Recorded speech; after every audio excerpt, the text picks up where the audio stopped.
Human intelligence pioneer है, इस planet पे पायोनियर है। हमारी इंटेलिजेंस से बेहतर और दूसरी ना तो कोई स्पीसी है ना ही कोई और अभी तक क्रिएशन हुआ है। पहली बार इतिहास में ऐसा हो रहा है कि इंटेलिजेंस का इंटेलिजेंस के साथ युद्ध होने वाला है। जो हम आर्टिफिशियल इंटेलिजेंस कह रहे हैं ना बेटा, ये इंटेलिजेंस इवॉल्व हो रही है। जो सेंसेस से हम सीखते हैं, कर्मेंद्रियां और ज्ञानेंद्रियां, 5 कर्मेंद्रियां और 5 ज्ञानेंद्रियां, हम सीखते हैं इनसे। आंखों से देखते हैं तो सीखते हैं, कानों से सुनते हैं तो सीखते हैं, कुछ खाते हैं तो टेस्ट पता लगता है, स्मेल करते हैं तो नया कुछ सीखते हैं, हाथों से कुछ मेहनत करते हैं तो अनुभव डेवलप होते हैं।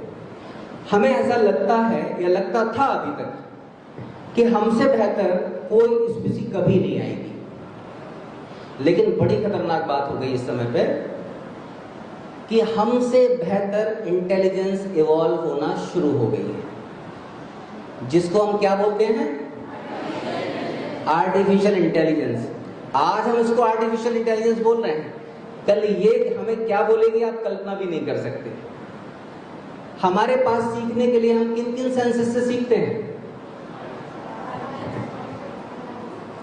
आपके पास 5 सेंसेस हैं, ठीक है, जिनको क्या बोलते हैं? ज्ञानेंद्रियां, जिनसे हमारा इंटेलिजेंस बढ़ती है, परसेप्शन बढ़ता है।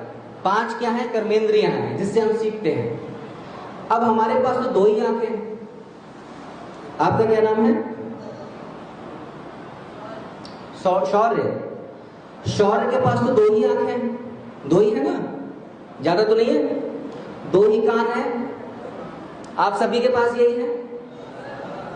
ये लिमिटेड आपके पास सेंसेस हैं, इनसे कितना सीखोगे आप? आपने इंफॉर्मेशन बचपन से लेकर अभी तक प्रोसेस की है, कितना सीखोगे आप? अब तुलना करो कि हम जो सीख रहे हैं उसकी तुलना में आर्टिफिशियल इंटेलिजेंस कितने सोर्सेस से सीख रही है।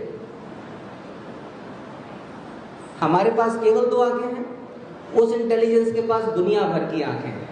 आपकी हमारी आंखें तो हैं ही, हमारे मोबाइल फोन की आंखें तो हैं ही, जितने सर्विलांस कैमरास हैं उनकी आंखें तो हैं ही।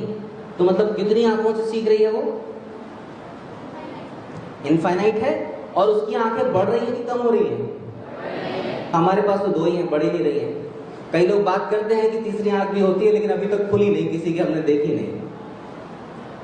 लेकिन अब समय है कि शायद हो सकता है कि हमें तीसरी आंख खोलनी पड़े अगर आर्टिफिशियल इंटेलिजेंस के साथ रहना है।